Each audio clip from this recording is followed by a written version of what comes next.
This episode will leave you with some provoking questions because we still don't fully understand how some AI models make decisions. Even AI developers admit that some deep learning models act like black boxes, meaning we don't know exactly how they arrive at their conclusions. AI learns from everything you do online, from what you search to what you watch on YouTube, including this conversation.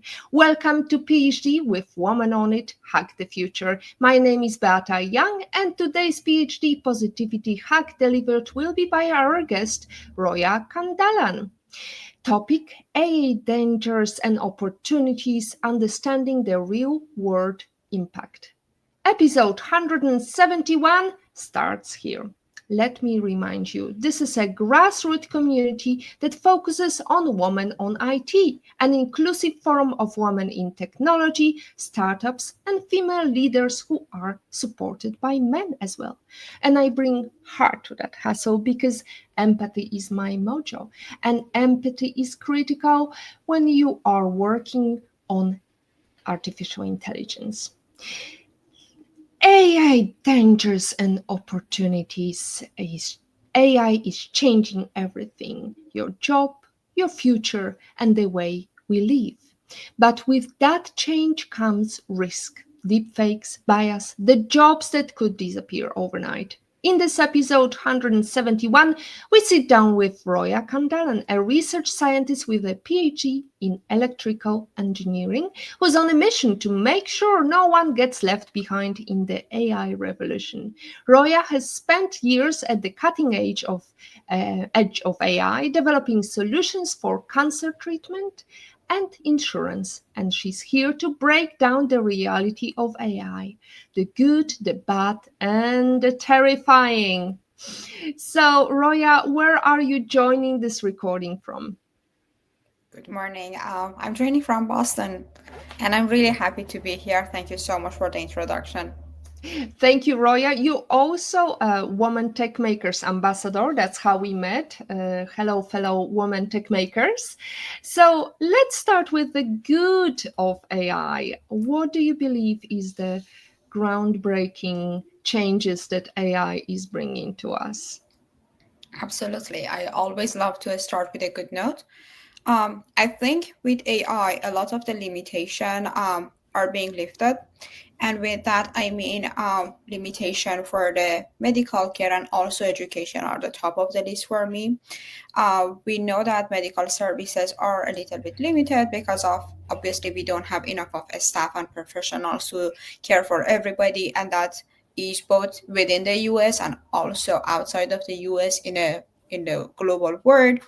AI enables us to reach people whose access to anything medical would be limited. I give you an instance. For example, in some of the developing countries, access to a professional to read ultrasonic for pregnancy is very limited, and they don't have the access, and it causes dangers for the mother, for the parent, and for the child. So with AI, we can essentially lift that and enable people with less education or less expertise to be able to read the ultrasonic. That's when we are dealing with the medicine. The other aspect of it that really excites me is education. Um, Historically, education has been expensive. In the US, it is expensive to go to a good college and get a degree, and outside of the US, we still have countries in which education is not available to everybody. Certainly, we see that women are being barred from going to higher studies. With AI, we can tailor tutors and educator for each child or each student essentially and teach them what they want to learn in a method that makes it really understandable to them. And by that, I want to be really clear that it is not gonna essentially remove the jobs of doctors or teachers. We as human, we still need that empathy, we need that touch, we need that conversation with somebody who understands us, and it's not a machine. But a lot of the tasks would be modified, so those people who do these jobs would have time to do what they love and enjoy rather than doing some of the more mundane tasks. So these are the two things that I think would be the toughest of AI impact. Let me add one more thing before.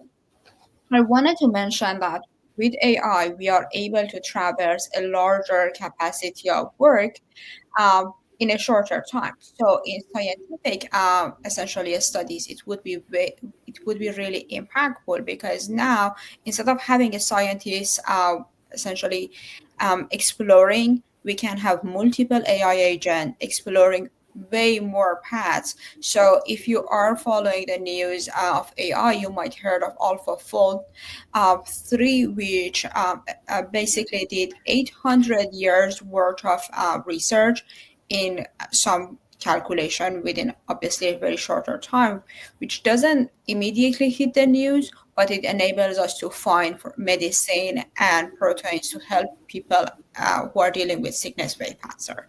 So I think AI would be extremely beneficial to us.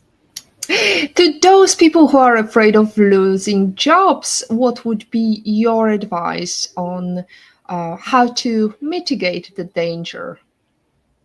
Absolutely.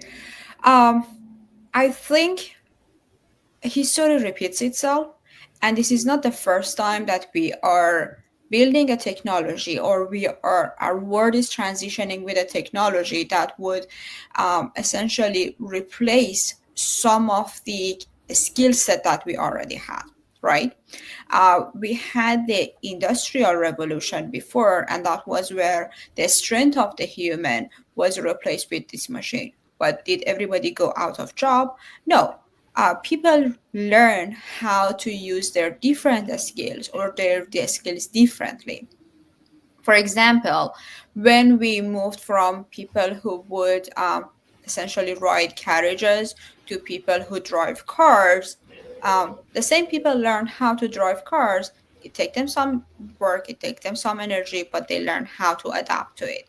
Same goes when we went from telegraphs, which required somebody to actually read them, to telephones, and right now we have all the smartphones. So these type of changes in the technology enables us to move further and learn something new and apply that to still hold our jobs. If you are, and I think that's really brutal and blunt to say, but if you are so rigid and you are like, okay, I got my degree and I should be good, I'm sorry, but your job would be replaced. But if you are able and if you are willing, that's the right word, if you are willing to adapt and learn and you have the mindset of continuous learning, I'm more than certain that your job would be better because now you can utilize all of these tools and technologies to make your day to day better and to make yourself productive. And I'm certain because AI is only good as repetitive tasks, it actually gonna to remove the pieces of your job that was mundane and boring for you. So in my day to day, a part of my job is, for example, to fill out paperwork on what I have done. It is not something I enjoy. AI would do it way better than me. So I can spend the time in solving some more creative problems, which makes me so happy. Fantastic. We are all happy to see competition. However, we know that the recent release of DeepSeek disrupted Silicon Valley with the release of cheaply developed AI models that compete with flagship offering from OpenAI. So, have you tried? Have you tested DeepSeek? Have you seen the mistakes that are circulating online? Yes, obviously. I think I read the paper a little bit after it got released, maybe a day or two after it got released, and I liked the work that they did, and I like the way that they trained the model. So, um, historically, or at least in the short history of this deep learning model, we are heavily depending on human feedback to retrain these models. But DeepSeek, I think, took a leap of chance and they started to removing that human dependency, so essentially making these supervised data for fine-tuning more synthetic. And that's one. And I just actually posted on my LinkedIn. It seems the way that they enable their GPUs to work very well was by designing CUDA algorithms. CUDA is essentially for parallel processing for NVIDIA chips. They made an algorithm that made communication between the memory and process really fast, which is not something new. I know a lot of US companies right now are working on that, and a lot of the other chips that you see that are not GPUs, they actually work on this problem, how to make processing faster by making the best connection between the memory and the processing unit on these essentially chips. So I think from a scientific perspective, it's very interesting, and the way they handled the problem lifted a lot of essentially barriers for the startups and smaller companies who doesn't have billions of dollars to spend. Something that was interesting also was Anthropic mentioned that they did not also spend millions on their models. They said it's within a tens of millions rather than billions, which is our expectation when we are talking about models from Meta or models from, let's say, OpenAI. So I would say that cheap model wasn't really new because Anthropic didn't quote a number, but they mentioned that their number was also lower. And two, the way that they explain how they train this model and fine-tune it opens door for many more startups here in US and all around the world. And two, you ask a question about what is about this model and the type of answers that they do, and that is, I think, requires more attention because now we have a model that was trained in a different region of the world with different perspective, with different languages, with different ideas, and obviously similar to the guardrails that we have in the US, they put their own guardrails, and how it would maybe ban the circulation of information, that is the problem. So I appreciate DeepSeek from a scientific perspective, and I recognize that no matter where in the world we are, we put guardrails based on our beliefs. But I wish for a world that we could freely talk about information, no matter how hurtful they are to our history. But we are open to say that, yes, history holds this against us, and we learn from that. And that goes for both United States, for China, and any other country that is essentially building an artificial intelligence model. One of the threats that have been raised is, especially after TikTok ban, when there was traces of a lot of data and a lot of information being held by Chinese emporium. I wonder if that could raise concern to those startups who will build model based on DeepSeek. So to be clear, you are worried about the circulation of the data.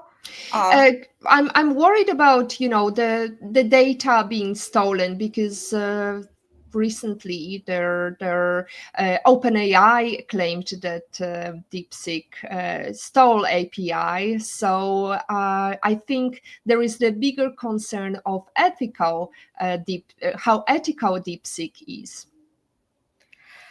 I would say when you are entering ethical and responsible AI best practices, I I agree that I do not want to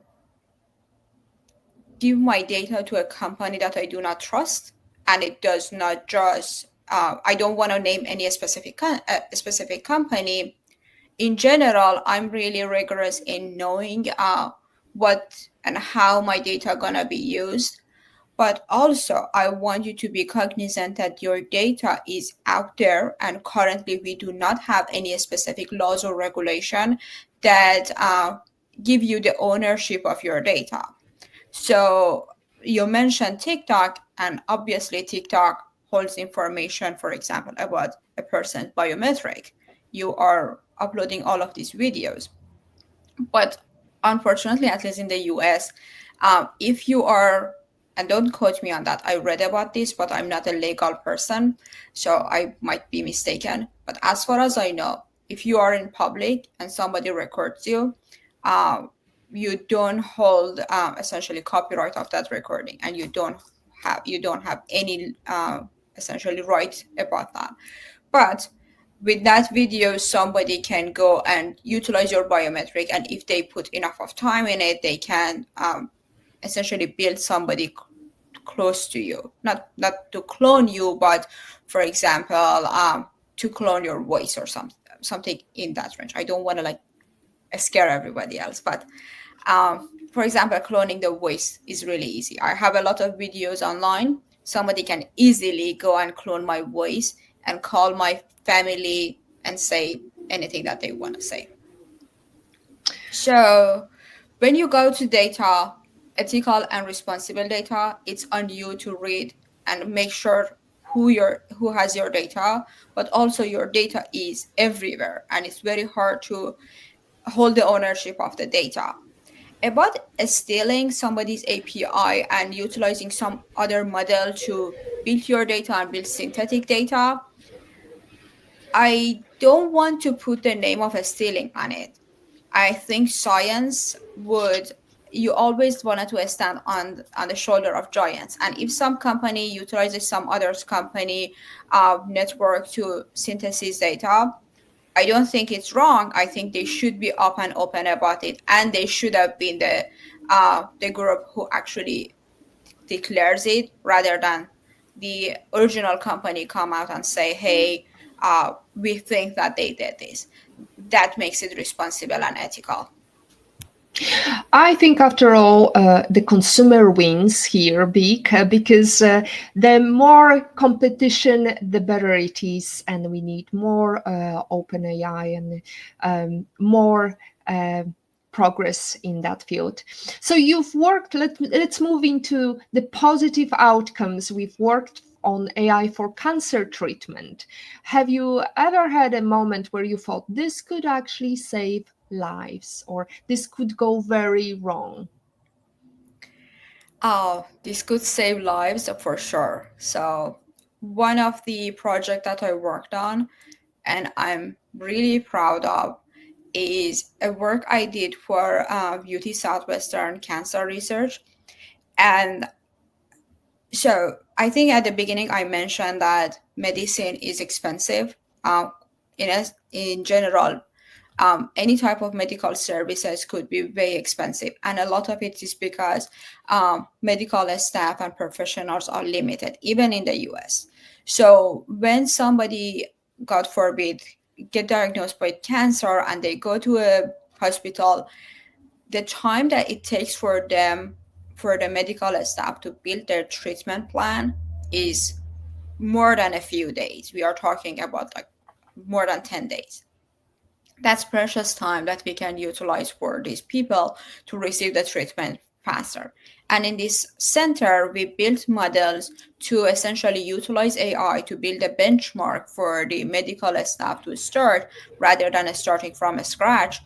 So significantly accelerating the time it takes for the medical staff to build a treatment plan. However, it was really center specific. So we would do it based on the demographic and the anatomy of the people who were visiting, for example, that specific center at the time. The work that I did, and it was very before what we do right now as fine tuning, we are talking 2017, 2018.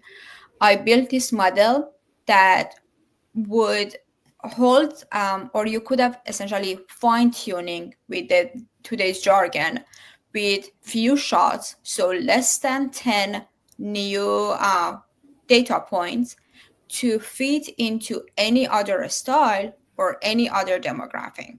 And we tested it with essentially a different school in the Europe. They send us their data, and with fine tuning, with I think less than 10 patients' data, we were able to fit this model to work with that demographic. And what this is important because essentially we can expand this model to work with satellite and different centers that are very far from professional staff. So making cancer treatment very fast and accessible for everybody, no matter where they are or how far they are from a center with highly expert, highly educated expert.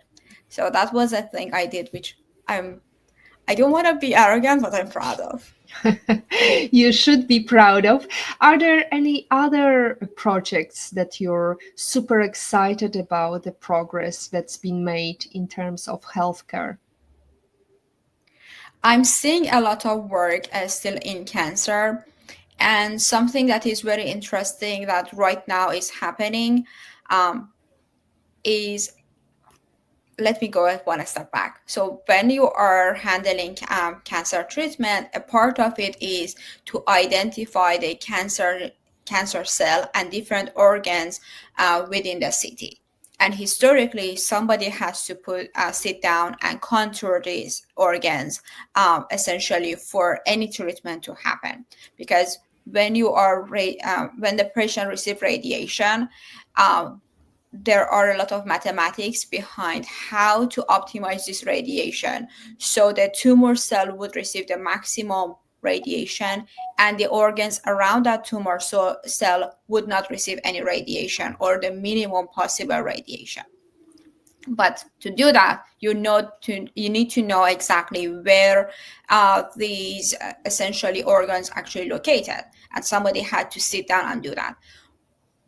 When I was working on this problem, we would use very predictive deep learning model, essentially predictive centered deep learning models to identify where each essentially organ is located. But right now, with large language model who are essentially they can input images to them, you can take this way further, and they are more, I would say, cognizant of these organs. So they are not just looking into the cell and their intensity and the pixel color. They actually can hold information about this is a body and this is an organ, and we are, for example, let's say, looking for the femoral head, so it should be in this region. It takes I think the science way further, because now you can actually trust those output, because there is a cognizant of this is a body, this is how it lays out, and then this piece should be, for example, the femoral head. I'm really interested in segmentations that is happening in cancer treatment utilizing these large language models. That's fascinating because not only we can deep dive into a lot of data, but also we can eliminate human fatigue and human error, which is very, especially doctors who are working under harsh conditions, sometimes overnight. That's definitely one of the things that is promising. And now let's go into deep fakes, bias, misinformation. There's a lot of that. Are we already too late to control AI's dark side? I wouldn't say we are too late, but we need I don't think it's on AI to work that.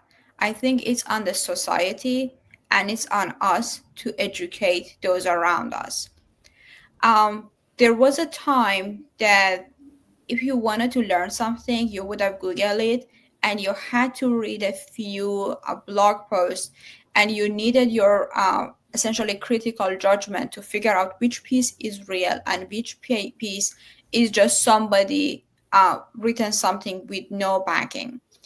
And as a scientist, I learned to always look for citation and make sure that the piece that I'm reading is backed by a prestigious, essentially, institution.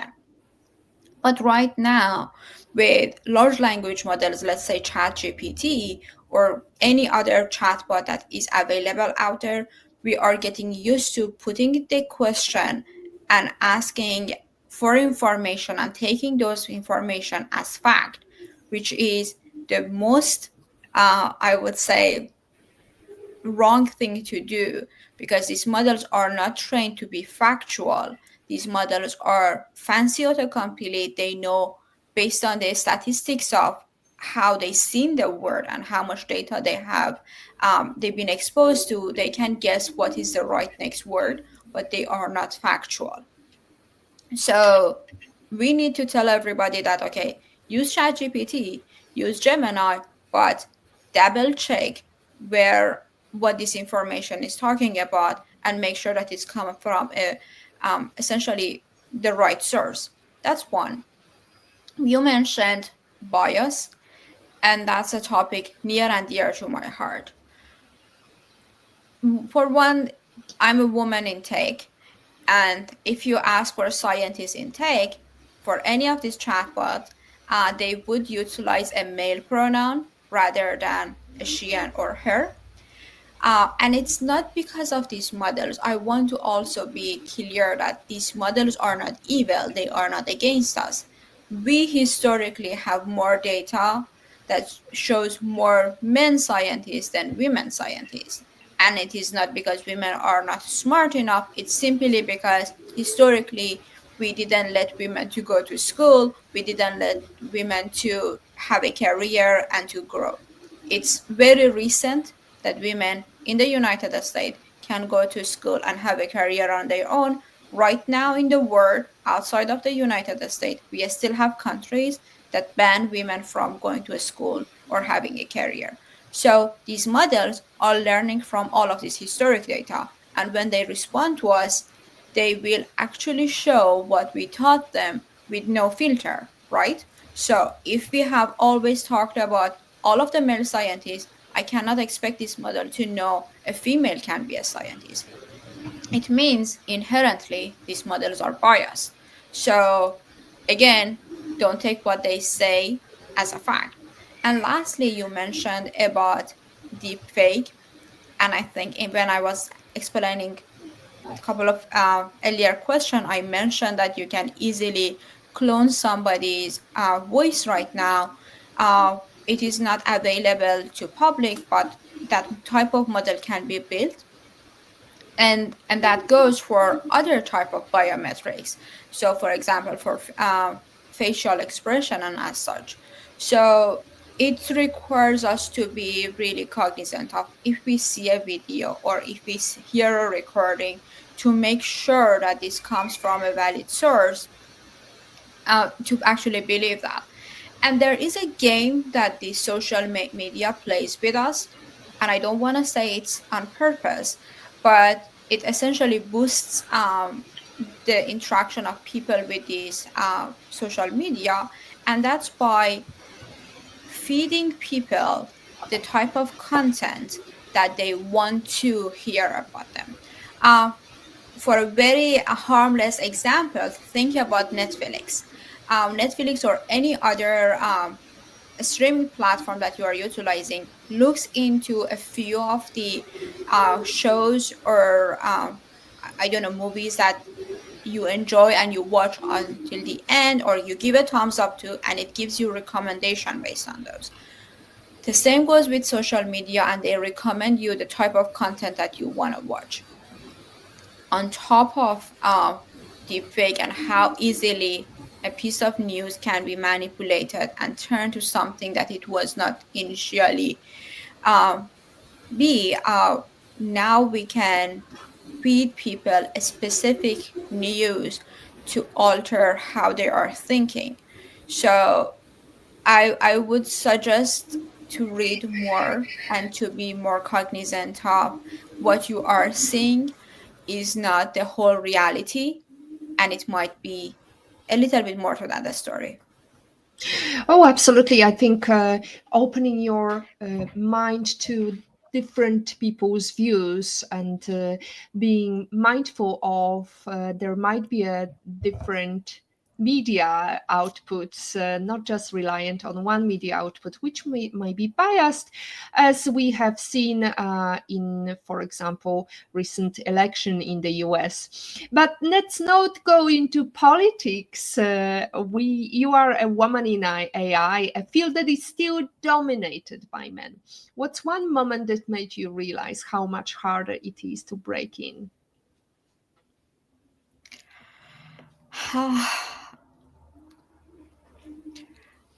Let me tell you how I got into the AI, and I get to your story, to the question that you ask. So, I think you mentioned that my PhD is in electrical engineering. And when I started looking into the AI, it was the very early days of AI. And people would, so I started in 2015, 2016. And I would say the bloom of AI started in 2012 with AlexNet, which essentially introduced deep learning back into the conversation. But to do my PhD on AI, what I did was I talked with my PhD advisor, and he is the most amazing person. And his lab was not working on AI at the time. As far as I know, they are not still working on AI. The lab was to work on UAVs, on the drones, essentially, and how they interact with each other. And given that my background is in electrical engineering, my math and my linear algebra is quite good. So the deal was, if I can solve a mathematical issue on how these UAVs communicate with each other, I can freely decide what I want to do for the rest of my PhDs. And I was able to solve that mathematic problem and publish a journal paper based on that. And that was basically my the green light that I needed to spend the rest of my PhD years building a navigation assistive technology for visually impaired. And it required me to build a variety of different AI models for anything like figuring out where the person is located, making sure that they are not endangered by any obstacle, and how to communicate with a person through speech recognition. I built my way to AI by sitting down in the office in my lab at the university and reading and playing. And essentially, I didn't have anybody to talk to who knew how to work in the world of AI, simply because it was very new and a few labs in very good universities were working on those, and not it was not still prevalent everywhere. It was harder. It's hard to be alone and work on something that other people might not believe that it would be the next big thing. And to this day, it's hard to explain that as what you would do as an AI scientist. Uh, I would say the job definition as a woman uh, is a little bit. I don't want to say that this is not a welcome uh, essentially career for women, because I want more women to be working on this. But this is historically been a male dominant essentially field, and you need to have a voice, and you need to be assertive, and you need to be on top of your game to be able to grow in this field. So it adds a little bit more challenges. What do you mean by on top of your game? There, one mistake can be bigger than essentially it can be for somebody else. So at least for me, I always have to like know what is happening. So I read the DeepSeek paper. Few hours after it got published, I saw it coming out through Twitter, and I quickly read through this. I posted about this, I think, before anybody in my circle. simply because I feel that pressure that I need to know. If I don't know, then I would look stupid and everybody would think that I'm not good enough. And I don't want to impose that like as a universal problem. I have imposter syndrome. I never think I'm enough. I always think the worst of myself. So please don't think that you have to exactly do that. It's just me. I go a little bit crazy with like feeling I'm not enough. So that was a little bit of being vulnerable about this. Well, I think you will benefit from next week's episode. We will talk about how to tackle the challenge of imposter syndrome. But before we conclude, what's one job that people think is safe from AI but actually isn't? Oh, that's a scary question to ask. One job that is safe from AI? I wouldn't think there is any job that wouldn't be altered. Every job would be altered. Uh, but one thing that I would bet on it would never be changed is the human connections that we have. So I would never want, for example, my therapist to be an AI. No matter how good the AI is, I want them to be a human and I want them to have the experience of the human. And in theory, you can train an AI to have those type of essentially background and that history, but it doesn't make me feel they are human and we need those type of feeling. So any type of job that counts on human interactions, I would say they would be later they would be impacted at the last. And it's not just, I mentioned a therapist, it's not just a therapist. For example, if you go for an hair appointment, a part of it is the hair appointment and a robot can do, but another piece of it is that connection you have with that person who does the haircut. Those cannot be replaced. We need the person to talk with us. Somebody gave me an example. She is a very well-known AI scientist. She was diagnosed with cancer, and obviously she knew there would be AI involved with building the treatment plan and essentially like how she would receive the treatment. So a lot of that involves AI. But she wanted to get the last thumbs up that she's cancer free from a human surgeon. And she mentioned that no matter how good the AI is, I want a human who has feeling come to me and say, hey, you're good, cancer is gone. I think we need that human, we need the communication, we need somebody to care for us. It's interesting what you're saying because psychologists are also being replaced by some AI products, including like first responders, and that's what they are talking about as a first aid, immediate response. Would you say it's a good development, or would you rather focus on helping psychologists develop treatment? It's interesting that you are asking if it's a good thing to do or not, regardless if it can be done. And I really appreciate our question. Regardless anything that we do, I think any scientist, any engineer out there should ask themselves this question. Is it a good thing to have, no matter if you can do it or not? Please do ask that question always.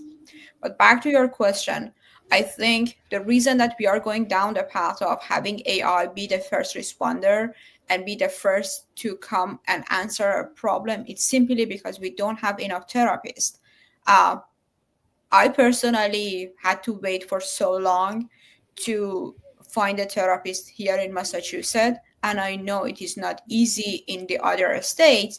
And obviously, or at least I assume in the rest of the world, the problem should might be the same. So we had to build something to be the first responder for somebody who doesn't have immediate access to a therapist and they go through a tough time. So the next best thing could be AI. If we could utilize AI to train more therapists, more human therapists, I wouldn't see the need, and I wouldn't see why somebody would have wanted to go and talk with an AI, no matter how good the AI is, rather than talking with a person. So the problem is not if we are building it, if it's a good thing to build it or not. It's simply because we don't have enough professionals to care for all of the people who go through mental health essentially problems. So you talked about the personal data, which is training AI models. Would you advise what to do to make sure that our data is not just out there in the public, or would you just advise just put whatever you want like on Facebook, because your data is going to be buried across too many people?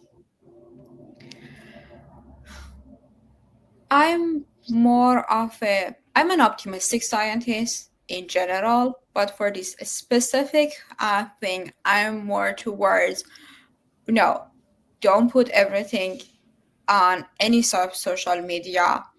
Um, or if you do so, be cognizant and let people around you to know that this is what you are doing, because a lot of your behavior could be harvested from those data, and that would put everybody, I don't want to say everybody in danger, but you are simply giving so much information about your being to people that you do not know if it is available in public. This is about the data that you willingly are putting on internet. I have a lot of recording on YouTube, so I know what are the risks. And I, for example, have essentially like secret words that if somebody call you and they didn't say this is not me, so don't give them money, even if they say like they crashed their car in the middle of nowhere, right? Or things in that regard. But a lot of the data that we leave out there is not the data that we know we actually leave out there, right? So a lot of data, for example, from your interaction with your phone, the type of application that you are utilizing, um, the places that you go, the services that you are utilizing, they also tell a lot about about a person. So I would push more. I want people to be educated about this, but I also want people to push for regulation around this. If my data is being utilized to train an AI, to know, for example, if this person utilizes this application, they might be interested in this other application. I want to know first, and I want to gain from it, not just having my data out there for free. Somebody said if there is an app for free, you are essentially the provider of the data, and I 100% agree with that. So know where and how you are providing your data to the uh, to the to the world. Back to the DeepSeek, I haven't read the policy myself, but somebody posted it somewhere, and that somebody is somebody I trust. That DeepSeek actually holds information about the interaction with the system. To me, it's a red flag. I use it because I have to know about all of the AI platforms out there. But if you are asking, for example, DeepSeek question, and if that is a part of their policy, uh, be sure what type of information you are giving these models. And it is not going to be lost. So the idea that there are 8 billion people out there, who am I? These, it just somebody just needs to have the motive to go and dig deep and figure out the data. And always imagine, if you are the next president of the United States, do you want this data to be out there and somebody come and dig it? So that's where I am with this. AI is already making decisions about your life without you realizing it, because loan approval, hiring process, medical diagnosis, AI is in control of more than you think. So use your data and your input, even if it's YouTube, if you're searching, this is something that you have to be mindful of. So I think it's a nice segue to the question of what are the top 3 soft skills all career driven females, in your opinion, should have, especially those who are looking into becoming women tech makers, ambassadors. Absolutely. That's one of the best question. I love it. Uh, because I mentioned that we need to be on top of our game, and that means that to always know everything and to read a lot and to be very technical and be hands-on experiment. But it leaves out, so that's like you being good in what you do, which is every woman, right? But communicating that to the rest of the team and to people who are not technical, it's a very required a skill set that we don't actually learn through a school, and we don't this is not a muscle that we work on, let's put it that way. So I highly recommend that if you are working in this industry, please make sure that you know how to make that idea of yours, which is very brilliant, to something that everybody would understand. And start with, if you have a child, explain it to your child. If not, explain it to somebody who is very far from that technology and they don't have any background in it. The way you explain it should be understandable for them. The second thing is, don't be afraid of networking events. Um, this is a harsh truth, in my opinion, that being brilliant takes you just to somewhere, but it is not exactly where you want to go. The rest of it is how you are interacting with people and what is other people's opinion and perception about you. So I my personal experience been that, okay, always skip the lunch, always sit down, always use that time for reading more and learning more, and that's how you go further. But the reality is, or at least my reality was, if I spend that coffee break and I learn about somebody else and how they do their job, beside that it technically can be helpful and I learn some other perspective, that person can advocate for me later in my career. And those type of advocate have been always so invaluable to me. And lastly, what I suggest is, and I wasn't born in here, I moved to the US when I was 24, so a lot of it might be my background and the society that I was raised in. But I learned to be quiet and to smile and always to be agreeable to everybody else. So never like ruffle any feathers.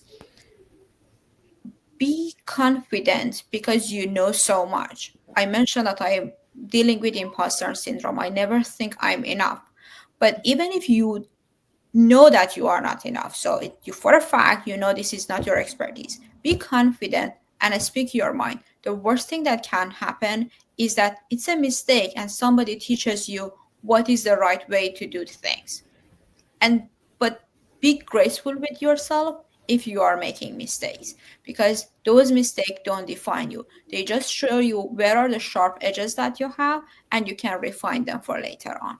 So these are my 3 points: networking, communication, and confidence. Beautiful. And as Racy brought to our attention this quote, get comfortable with being uncomfortable. You lean in, you trip, you fall, you learn. That's okay. With each step forward, you learn. The ups and downs are the majority of the journey, as Sol Rashidi said. Now, Roya, it's very inspiring. So you talk about learning. And speaking of learning, what book would you recommend for anybody? Because this was a groundbreaking book for you. I very recently read, very recently, maybe last year, read The Word I See by Fei Fei Li. And I think she's a role model for me since the early days that I started my work in AI. Um, she was the person that thought, okay, I will bet all of my tenure money on building this data set, ImageNet data set, and it's gonna be a breakthrough. And nobody believed in her because the cost for making that data set was huge, and she still did it, and it was groundbreaking, and it was the reason that we know AI the way we know it today. So I think I owe my career to her. I look up to her all the time. And she was an immigrant, and she explains about everything that she went through and all of those hard decisions that she had to make, whether to choose this path or stick with what she has, all of those dilemmas. I resonate with her a lot, and I enjoyed that very, very much. I want to also mention one more book because we talked about data, and I think for everybody who talks about who is concerned about data, they need to read this book. It's called Homo Deus by Yuval Noah Harari. It's interestingly explains how your data can be utilized and how AI can make better decisions than us in some cases. I strongly recommend your audience to read that book too. You mentioned role models, and here is another role model, Eleanor Roosevelt, who said, "Women are like tea bags. We never know our true strength until we are in hot water." So, in life, how are you in hot water? How are you brewing? I think I never allowed myself to stay in my comfort zone for so long. So, first and foremost, I think leaving my country and my family behind and coming to a different culture and country was a huge change. And when somebody asked me what was the biggest obstacle that you were able to overcome, I th- I did so much after that point. I grew my career. I built who I am today. But I think that decision of my early 20s to leave everything behind and come to a different country on my own maybe was the hardest thing to do because I was just like 23, 24 years old. Today I haven't seen my family for over 10 years, which is the cost of that decision, but I think that was still the right decision to make. I, Where are you coming from? I'm originally from Iran. And you can't really travel to Iran right now? No. So traveling and having them come over is a Oh. little bit challenging. So I think I'm missing them, and it's tough, but it's a part of the decision that I made. And I gained a lot from this decision. So I need to also deal with the consequences. But on top of that, so I mentioned that is the hardest one for me. And since then, I think there is nothing that I cannot do. So shout out to everybody who makes such decision. I think breaking into AI, I explained it to you. It was also something that I'm proud of because it took a lot of work for me. I didn't have immediately an instructor to tell me what is the path. So I found my path by bumping my head against the walls many, many, many times and learning things on my own. So Fei Fei Li had this class at Stanford, and she released the lectures to in YouTube, And I would go to work to my school at like 6 a.m. and read the lectures and go through the lectures.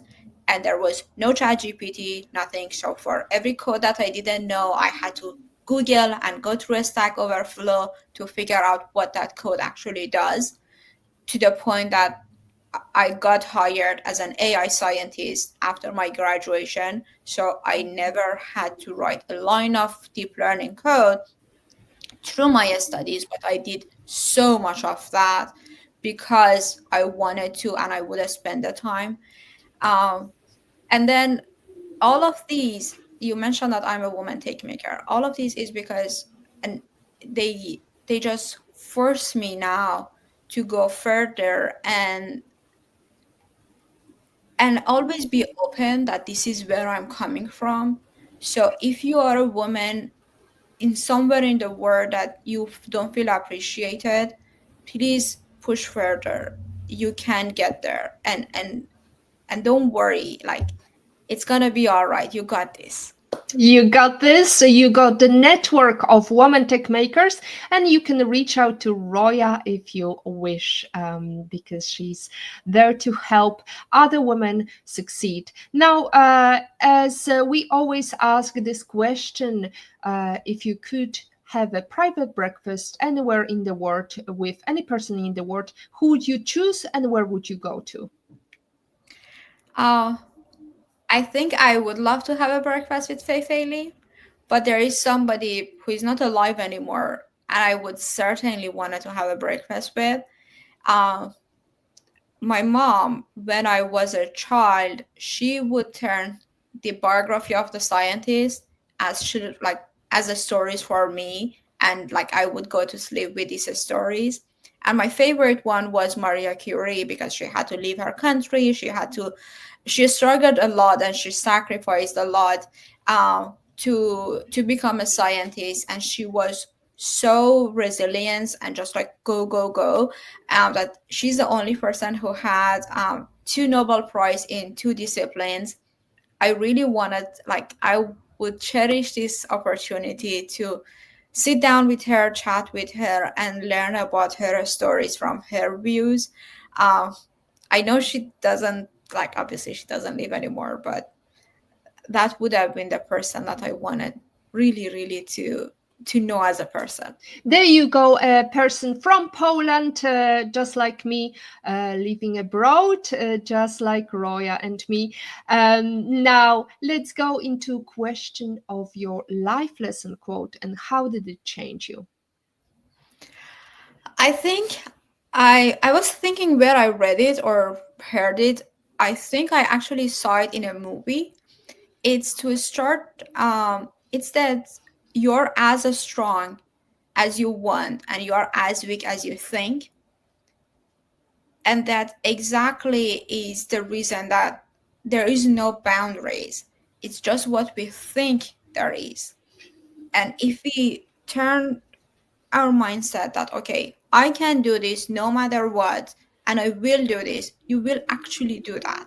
So don't limit yourself but what you think can go wrong, or what the society might think of you, or why you wouldn't be able to do this. I think I can do it. I have done so much before, and I can handle this new one. And even if I doesn't work, um, it's okay. It's something that I learned from. If everything was perfect, you would never learn and you would never grow, as Beyonce says. Roya, thank you so much for sharing your insights and experiences with us today. Your work is not only transforming the digital landscape, the healthcare system, but also paving the way for a more sustainable future for many, many more women in AI. We are living here today feeling inspired and ready to make our own positive impact. That's it from episode 171 of the PhD livestream. Thanks to our guest Roya. To stay updated and ensure you never miss a positivity hack delivered, follow Woman on it and turn on notifications. Next week, we're going to talk to Caroline Gerner on overcoming imposter syndrome and setting achievable goals.